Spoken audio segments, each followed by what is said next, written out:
pessoal, sejam muito bem-vindos a mais um vídeo nesse canal. Prazer, pra quem não me conhece, meu nome é Cristina e no vídeo de hoje eu vou estar mostrando pra vocês como foi o meu primeiro júri simulado de penal na ETEC. Pra quem não sabe, eu já sou formada em serviços jurídicos e era pra eu ter postado esse vídeo desde junho, só que eu acabei não postando porque, como eu falei no vídeo passado, eu estava pensando em desistir do YouTube e tudo mais e só ficar com o Instagram, mas eu já voltei. E nesse vídeo eu vou estar mostrando pra vocês quais que foram os processos, né, até eu montar minha peça, ir atrás de provas e tudo mais, e também vou estar mostrando um pouquinho de como foi o júri simulado. Então se você gosta desse tipo de vídeo, não esqueça de deixar o seu like e de se inscrever aqui no canal. Para contextualizar para vocês, essas audiências sempre ocorrem no último semestre do curso. Então os professores eles sempre juntam todas as turmas do jurídico e o terceiro vai sempre apresentar para as turmas mais novas, formando um ciclo dessa forma. Sempre ocorre de 2 a 3 audiências porque costumam ser turmas muito grandes. Só que nesse ano, como minha turma era média, só foram 2 audiências que ocorreram no mesmo dia. As audiências foram a de estupro de vulnerável, onde eu fui advogada, e na outra foi a de estelionato, onde eu fui escrevente, que é auxiliar do juiz, que meio que vai escrever tudo o que acontece na audiência. Na de estupro de vulnerável, o meu cliente, ele foi para uma balada, conheceu uma menina, eles ficaram, depois disso, ele chamou ela para ir no motel, quando eles saíram do motel, eles foram parados pela polícia, a polícia pediu os documentos, viu que ela era menor de idade e levou todo mundo para a delegacia. Nisso, o delegado abriu o inquérito policial e a promotoria, constatou a autoria do crime. Então, assim, ocorrendo a audiência. Aí agora eu vou mostrar para vocês quais que foram os processos para montar minha petição inicial, ir atrás de provas e tudo mais. Então, pessoal, aqui estou eu para mostrar para vocês a defesa do meu cliente. Uma das primeiras coisas que eu fiz foi que desde o dia que eu descobri que eu ia ser advogada, eu fui atrás de jurisprudências e vários vídeos e compilei tudo aqui. Só que infelizmente eu não vou conseguir mostrar pra vocês porque o WhatsApp não está permitindo. Depois disso eu recebi a denúncia, li o caso, reli, fui fazendo isso várias vezes e fui atrás de provas pra montar minha resposta à acusação. Então eu peguei e juntei essas 3 provinhas aqui, fui no Pinterest, peguei essa foto pra falar que essa era a vestimenta que a vítima estava usando. Fui no Instagram, peguei esse perfil aqui dessa balada, alterei as informações, porque o meu caso ele tem uma balada em específico, então eu coloquei o nome dessa balada em específico. Mas pra quem tem interesse, essa é a balada. Aí eu tirei foto do perfil e do feed, só que acabou ficando estranho desse jeito, tá? Depois de tudo isso, eu fui montar a minha resposta à acusação. Gente, uma resposta à acusação, ela tem de 7 páginas pra mais, ou pode ser até menos, mas ela tem que conter sempre as informações principais de defesa do seu cliente, que é o dos fatos, do mérito e direito, e é dos pedidos. A minha teve 7 páginas, que eu enchi bastante linguiça, porque eu sou dessas. E o meu cliente era o Tizil Remelento. Aí aqui, o meu dos fatos foram esses. Aí aqui tem um do mérito da absolvição necessária, que é onde aqui eu realmente vou defender o meu cliente baseado nas normas jurídicas. E eu enchi linguiça pra cacete, coloquei várias jurisprudências, meti vários artigos e tudo mais e pedi a inocência do meu cliente. Gente, uma resposta à acusação, ela também pode ter adicionais, Só que, como eu falei, tem que ter aquelas 3 coisas principais, porque se não tiver, o juiz dá uma comida de rabo no advogado e ele vai ter que refazer tudo de novo. Aí eu coloquei dos possíveis critérios de fixação da pena. Isso foi um adicional que eu prestei atenção quando eu reli o caso e li a denúncia. Que meu professor ele não tinha colocado a idade da pessoa, ele falou que a pessoa era maior de idade, mas não colocou a idade em específica. E o Ministério Público comeu bola, então eu aproveitei. Aí da possibilidade de apelar à liberdade, porque ele foi preso em flagrante, e o dos pedidos. Lembrando, gente, eu só era advogada, porque era uma audiência simulada, não quer dizer que eu concorde, eu só estava lá para ganhar nota, e é isso, ponto final. Agora vamos para o próximo. Infelizmente, eu não consegui mostrar os autos do meu processo, porque a pessoa que era responsável, acabou perdendo, e meu professor também perdeu, não sei que chá de sumiço ele deu, e a cópia impressa, meu professor também, eu não sei o que ele fez. Mas como eu era escrevente desse caso de estelionato, eu aproveitei para mostrar para vocês como que funciona os autos de um processo. Claro que faltou bastante coisa aí, porque como eu falei, é uma audiência simulada, a gente ainda está aprendendo, então não deu para colocar tudo. Mas eu vou mostrar pra vocês o que eu coloquei. A primeira coisa que eu coloquei foi o que aconteceu na audiência de instrução, Porque a audiência de instrução ela ocorre logo após o inquérito policial estar pronto. Aí o juiz ele analisa o inquérito policial, vê se a pessoa, tem prova suficiente para que ela seja indiciada, e se for, vai a julgamento. Se não for, o processo é arquivado, nem começando, na verdade, né? Aí eu coloquei as informações e coloquei a denúncia do Ministério Público. Essa é uma denúncia, gente, é da mesma forma que uma resposta à acusação e uma petição inicial. Só que o que vai depender é a matéria, porque cada matéria tem uma coisa diferente, né, que deve ser colocada. E como a minha matéria era de direito penal, o nosso era só dos fatos, do direito e mérito e dos pedidos. Aí aqui está. Essa é a denúncia dos fatos, do direito, do pedido, sendo requerido no final a oitiva de testemunhas, que é o Ministério Público, ele pede, né, para que todas as pessoas que estavam na situação sejam notificadas para que testemunhem no processo. E depois disso, aqui está juntado a resposta à acusação do El Kabong, né, que foi o estelionatário responsável aí, acusado, na verdade, né. Aí aqui, continuando, tem o dos fatos, do mérito e direito, tem o dos pedidos, e agora é só prova. Prova, provando a inocência do El Kabong. Aqui, mais prova, e gente, aqui teve muita prova mesmo. Muita prova. E por fim, não sei como ocorre isso, eu não sei se é antes ou depois da procuração, né? Mas eu sei que a procuração, ela vai sempre no final, gente. Meu professor sempre falou isso. A procuração é sempre no final. E aqui tá a decisão da juíza e a procuração. Gente, lembrando, quem quiser ver detalhado essa resposta à acusação e esses autos do processo de estelionato, vai estar no meu Instagram. Então, se você tiver interesse, vai lá, olha aí na descrição, Cristina Borges, também vai aparecer aqui no vídeo, Cristina Borges, e vão lá apreciar, né, essas maravilhosas respostas às acusações, principalmente a minha, que estava muito boa. Agora continue com o vídeo. Tchau! Esse daqui é o salto mais a calça que eu vou ir. Eu também vou pegar minha blusa de manga longa, só que eu não sei onde ela tá, então eu vou procurar ela. Mas esse colarzinho aqui, que no corpo fica lindo. Essa jaqueta por conta do frio. E eu já separei tudo que eu vou usar pra levar pro curso e pra me arrumar. Como eu combinei com o meu professor de gravar, né, os 2 júris pra postar na ETEC e tudo mais, eu vou levar minha ring light. Pena que essa parte aqui não conecta com essa daqui, então eu tenho que levar essa parte junto, pra assim o celular poder ficar estabilizado.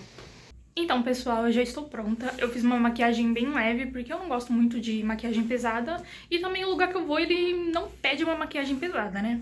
O meu penteado, ele está pela metade, porque meu cabelo, ele ainda está molhado, né? E pro penteado ficar bem bonito, eu vou deixar pra arrumar ele, terminar de arrumar ele quando eu estiver no curso. A mesma coisa o meu look, eu já estou com ele pronto, né? Só que aqui a iluminação tá meio ruinzinha, então eu vou deixar pra mostrar pra vocês lá. Eu cheguei aqui, como vocês podem ver, esse é o meu look. E essa daqui, a minha amiga, ela que vai ser a juíza. A gente já vai quase começar, o professor ainda tá arrumando a sala. Quando começar eu gravo um pouco pra vocês. Gente, a Cristina vai ser uma advogada rebelde. Com certeza. Boa noite a todos. Boa noite. Vamos dar início à audiência de estupro de vulnerável. E eu vejo que a gente tem muitos estudantes aqui, eu peço que vocês façam silêncio e não atrapalhem a audiência. Só que a conversinha paralela, que atrapalhar a audiência, eu vou pedir para que os oficiais de justiça retirem vocês e coloquem para fora. Depois da juíza colocar ordem, enfim, a audiência começou e ela pediu que a vítima fosse chamada. Sempre em uma audiência, a vítima é sempre a primeira a depor. E quando a vítima chega, a juíza ela vai fazer perguntas padrões que vão ser feitas tanto para a vítima quanto para as testemunhas e para o réu, que é perguntar a filiação dela, onde ela mora, quantos anos ela tem e tudo mais. Depois disso, ela começa a contar a parte dela da história e depois a juíza dá a voz para a promotoria, onde a promotoria vai fazer as perguntas para assim poder pegar o máximo de informação e oficialmente acusar e prender o réu. Qual foi a forma utilizada no justiça para abordar você?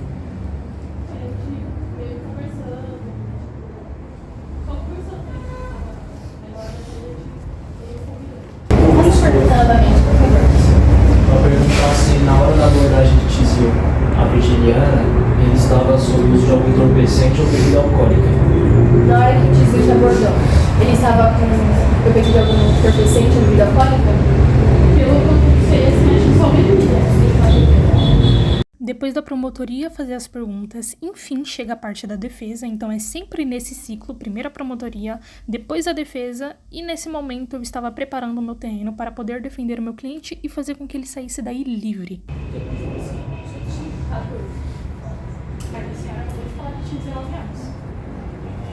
E é aqui, gente, que a advocacia se torna muito interessante, porque você tem que usar muito a sua imaginação e o seu poder de argumentar. Então, nesse caso, a promotoria, ela comeu muita bola, e eu acho que isso foi intencional do professor deixar faltando algumas informações. Então, eu aproveitei isso, sabe? Eu reli o caso para poder pegar essas brechas. No caso, o meu professor não colocou a idade do meu cliente, não especificou qual era a balada, além do nome, né? Então, eu aproveitei e coloquei que era uma balada mais 18, por mais que seja um senso comum, né? Eu também fui atrás dessa imagem aí para mostrar que ela tinha umas tatuagens assim mostrando que ela aparentava, né, ser maior de idade, porque em lei a pessoa ela só pode ter tatuagem a partir dos 16 com autorização e quando é maior de idade. Então esses pequenos detalhes eu fui pegando pra me ajudar a inocentar meu cliente.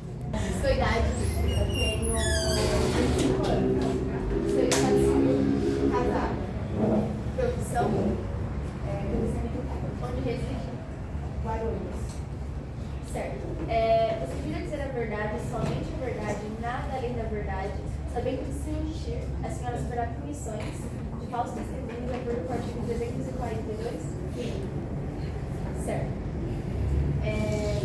Inicialmente as perguntas do Ministério Público. Boa noite, Beth. Boa noite.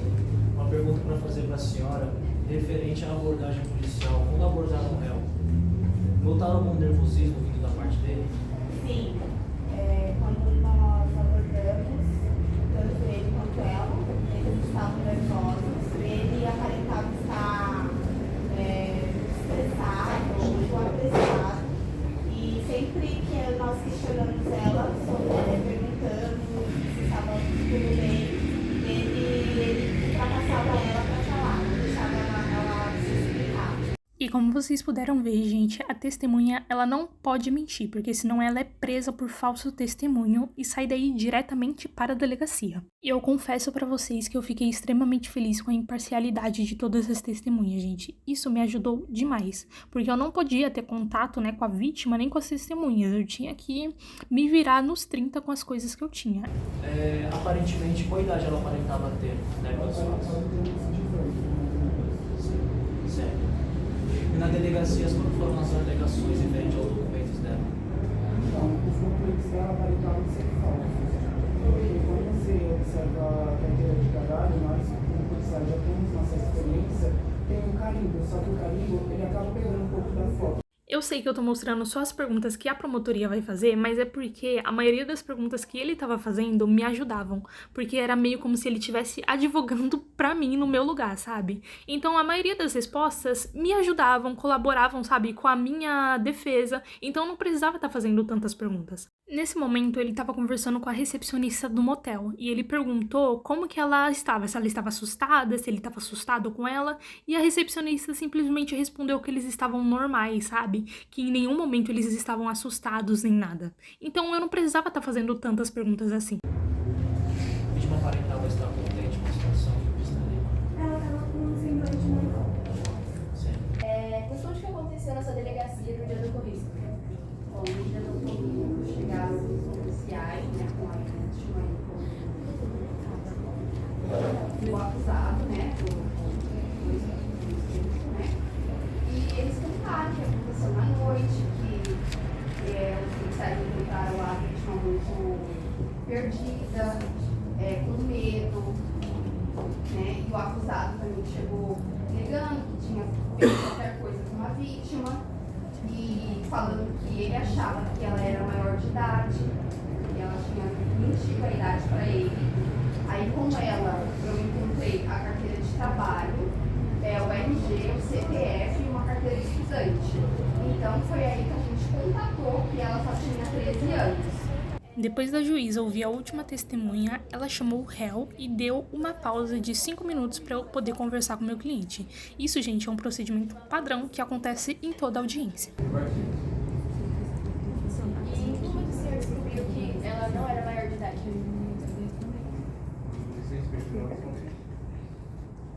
Tudo bem, sobre as perguntas. O Ministério Público tem uma pergunta? Boa noite, Tizil. Eu não ouvi sua pergunta. Como ele convidou ela para o motel?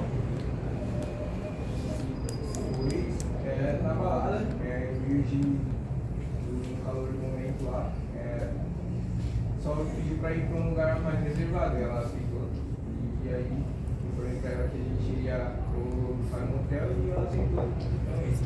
Certo. Se ele tinha interesse em constituir um tipo de relacionamento amoroso com ela após o ato do sexo. O senhor tinha interesse em construir um relacionamento amoroso com ela depois do ato?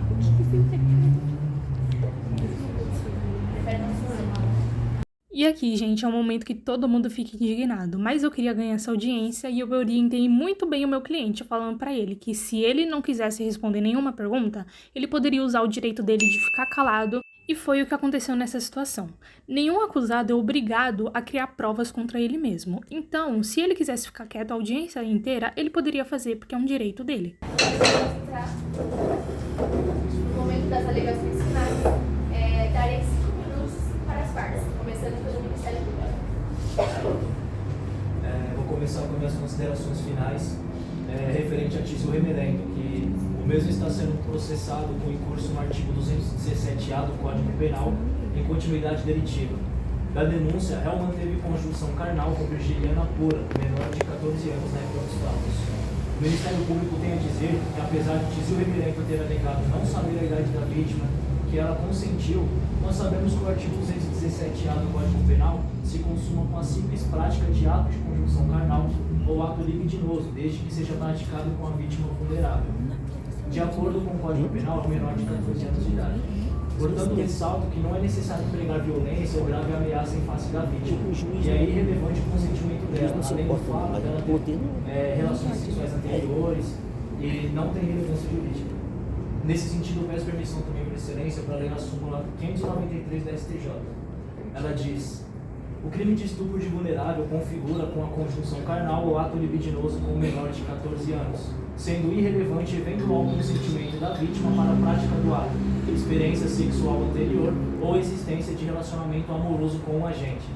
Nessas condições, observo que todas as provas probatórias produzidas em audiência também, documentos juntados, convertem essa tese acusatória, razão pelo qual requiro que seja julgado inteiramente procedente o pedido com a consequente condenação do réu pelos termos propostos pelo inicial.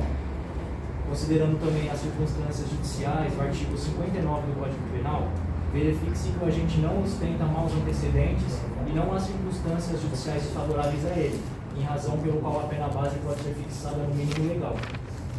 Também não há causas de diminuição de penas a serem valoradas. De acordo com o artigo 44 do Código Penal, é incabível conversão de pena privativa de liberdade restritiva de direito. O regime inicial de cumprimento de pena deve ser o fechado, em razão do quanto de pena deve ser fixada por expressa previsão penal. Pelo exposto, o Ministério Público do Estado de Espírito Santo propõe a condenação do acusado pelos termos da audiência. E como vocês puderam ver, gente, a gente chegou no final da audiência, né, onde a juíza, ela dá 5 minutos para as partes para defender o que ela quer.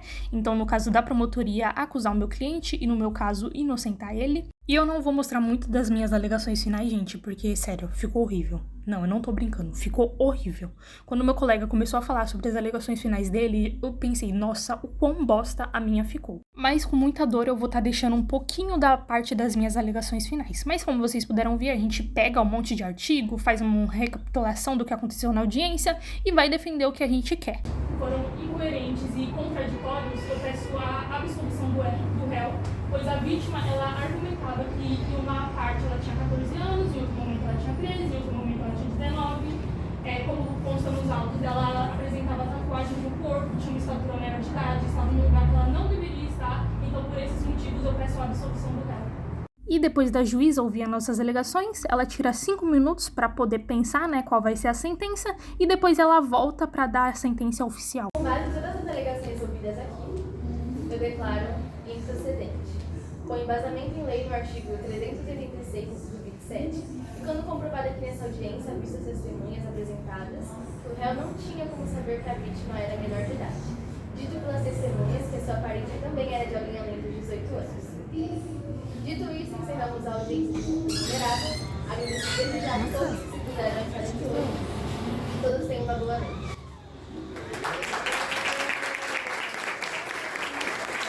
Depois de ganhar minha audiência, eu fui ser escrevente e infelizmente eu não tenho muitos takes sobre essa audiência, mas o que eu posso dizer pra vocês é que o estelionatário foi condenado.